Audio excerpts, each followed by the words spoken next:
Inventory, inventory, inventory. We're also worried about making sure that there is enough inventory to fulfill the demand that sometimes we don't even realize that inventory itself could be a silent, a very little killer of growth.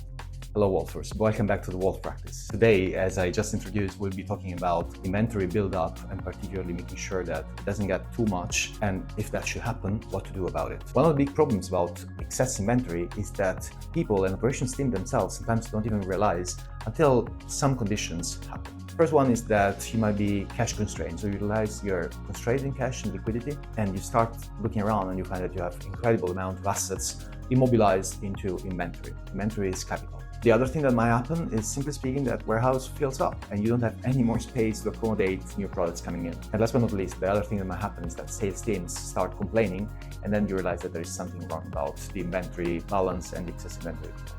So what to do about it? Quick and painless inventory excess cleanup steps for you.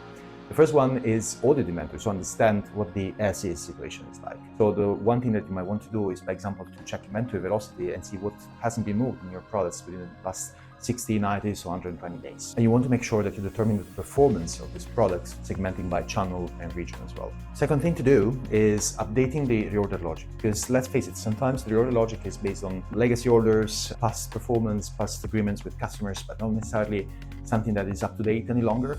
And as a result, you want to make sure that you really take into account what is actually going on in the demand, thus using rolling demand and campaign data. And last but certainly not the least, and not of less importance, is aligning sales and inventory. So you might want to run monthly performance syncs and prioritize SKUs based on their revenue, overall revenue contribution. That's something that is particularly important if, by example, you're running out of space in your warehouse. Now, because this is so very high level, we put together an inventory cleanup template that you'll find in the description of this video. There will be a link for you to download this tool entirely free of charge as usual. And I'm sure you will find that useful. And if so, and also if you found this video interesting or useful, please leave a like or comment, share it with your network, and don't forget to subscribe to the channel to stay up to date with the latest and greatest. And with that said, I look forward to talking to you all next week.